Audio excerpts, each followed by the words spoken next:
2014కి పెందుర్తి టికెట్లపై ఇంకా క్లారిటీ రావాల్సింది. మళ్లీ గెలిచి కొత్త ట్రెండ్ సృష్టించేందుకు సిట్టింగ్ ఎమ్మెల్యే సై అంటే టీడీపీ వైసీపీ నుంచి సీనియర్లతో పోరు రసవత్తరంగా మారింది. బీసీలు కాపులు ఎక్కువగా ఉండే ఈ సెగ్మెంట్లో వారు ఎటు మొగ్గు చూపితే ఆ పార్టీదే విజయం. ప్రజారాజ్యం కాంగ్రెస్లో విలీనమయ్యాక ఆ పార్టీ కేడర్తో కాస్త ఇబ్బంది పడ్డ సిట్టింగ్ ఎమ్మెల్యేకు ఆ తర్వాత అన్ని అనుకూల పరిణామాలే. మాజీ ఎమ్మెల్యే గండి బాబ్జీ వైసీపీలో చేరడంతో టికెట్కు పోటీ లేదు.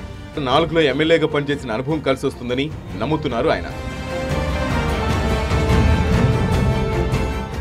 రైవాడ ఇది ఎప్పుడో పెద్దలు గతంలో కట్టిన ప్రాజెక్ట్. ఇది పెద్దలు రాజశేఖర గారు ఉన్నప్పుడు దీనికి ఈ కాలువలు ఏవైతే ఉన్నాయో దాన్ని కొంచెం ఈ మోడరైజేషన్ చేసి కాలువల ద్వారా నీరు తెప్పించి పోలవరం స్టార్ట్ అయితే ఈ నీరు అక్కడ టైలెండ్లో ఉన్న రైతులకు ఇవ్వాలని చెప్పి దేవరాపల్లి కోటపాటి ప్రాంతంలో ఉన్న రైతులకి అసలు యాక్చువల్గా ఒరిజినల్గా ఈ ప్రాజెక్టే రైతుల కోసం మొదలుపెట్టిన ప్రాజెక్ట్ రైవాడ. కానీ ఈ రోజు అది మరి ముఖ్యమైన దాహార్తిగా విశాఖపట్నానికి నీరు తీసుకెళ్తా ఉన్నారు. రైతులు పక్షాన ఆ రోజు కొంతాల రామకృష్ణ గారి నాయకత్వంలో పెద్ద యాజిటేషన్ చేశాం 2003లో.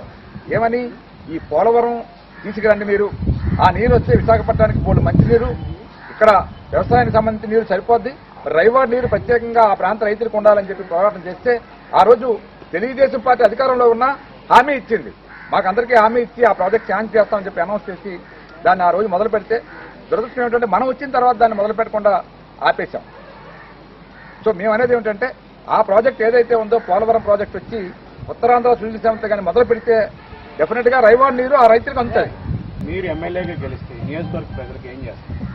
డెఫినెట్గా నేను ఎమ్మెల్యేగా చేస్తే గతంలో నేను ఉన్నప్పుడు ఏవైతే పథకాలు తెచ్చానో అవన్నీ కూడా పెండింగ్లో ఉన్నాయి. ఈవేళ అవన్నీ కూడా కంప్లీట్ చేస్తానని చెప్పి మీ ద్వారా తెలియజేస్తా ఉన్నా ప్రజలకు. ఎందుకంటే ఈవేళ సబ్బవరం కానీ నా కాన్స్టిట్యున్సీ అంతా కూడా పెరిఫరల్ విశాఖపట్నం కార్పొరేషన్కి ఒక ముఖద్వారం లాంటిది.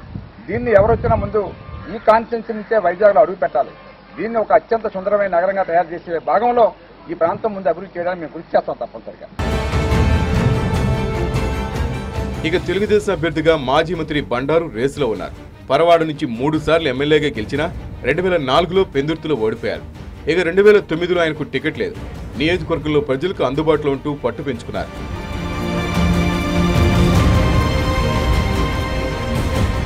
మరోసారి మీరు ఎమ్మెల్యేగా ఎన్నికైతే ప్రజలకు ఏమి హామీ ఇస్తారు, సమస్యలు ఏం పరిష్కరిస్తారు? ఇప్పుడు ఈ నియోజకవర్గంలో ఇంకా చాలా ఉన్నాయి. ఒక పక్క హిందూజా సమస్య ఉంది, అక్కడ ఉద్యోగాలు ఇవ్వాలి గంటియాల మండలంలో. పరవాడలో రామ్కి సమస్య ఉంది, ఫార్మాసిటీలో ఉపాధి గ్రామ తరలింపు ఉంది, అది ఎన్టీపీసీలో పర్మనెంట్ జాబ్స్ ఇవ్వాలా, అది చేయాలా. పెందుర్తికి వస్తే అడివరం దేవస్థానం పంచి గ్రామాల సమస్య తక్షణమే మొదటి ప్రాధాన్యతగా మేము పరిష్కారం చేయాలి. పెందుర్తి మండలంలో చాలా మందికి ఇండ్లు పట్టాలు లేవు. చంద్రబాబు నాయుడు తర్వాత వీళ్ళు ఒక్క పట్టాలు ఇవ్వలేదు. ఆక్రమణలు జరుగుతున్నాయి. వేలాది ఎకరాలు కాంగ్రెస్ కబ్జాలు చేస్తున్నారు. అవన్నీ మనం తక్షణమే పేదవాళ్ళకి పట్టాలు ఇవ్వాలి.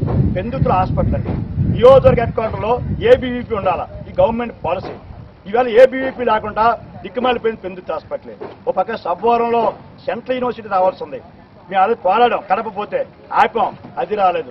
ఇలాంటి ప్రధానమైన సమస్యలు మేము తీసుకొని ఈ 5-6 సమస్యల మీద అన్ని మండలాలు కూడా మేము టేకప్ చేస్తాం. రేపు ప్రభుత్వం వచ్చే సాధిస్తాం. ఎమ్మెల్యే రమేష్ బాబు చెప్పేదాని ప్రకారం 100 కోట్ల రూపాయల అభివృద్ధి నిధిని కేటాయించారు. డ్రైనేజీ కానీ, లేదా సీసీ రోడ్లు కానీ, లేకపోతే అన్ని రకాల ప్రజలు వచ్చారు.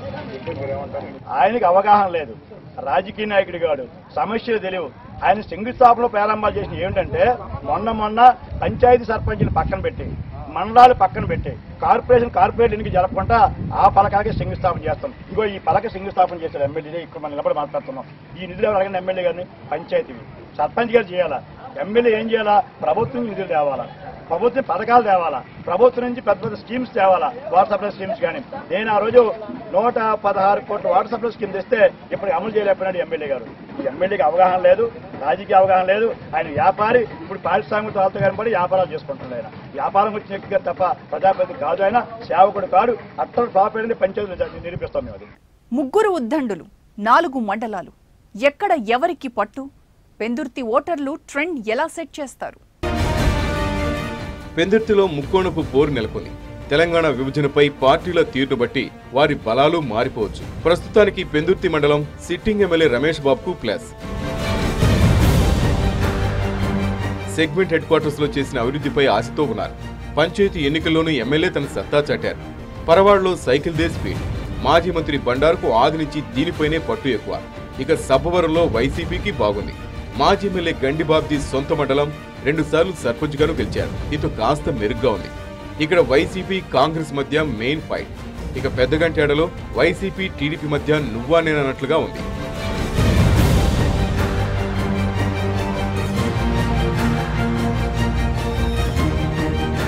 సమాహేమీలు ముగ్గురు పోటీ పడేటువంటి ఈ తీరులో ఎవరు విజయం అందుతుంది, ఎవరు పై ఎత్తు సాధిస్తారు ఏంటి అనేటువంటి చాలా ఆసక్తికరంగా మారింది. కెమెరా పర్సన్ శంకర్తో శివనాగరాజు, ఐన్యూస్, పెందుర్తి నుంచి.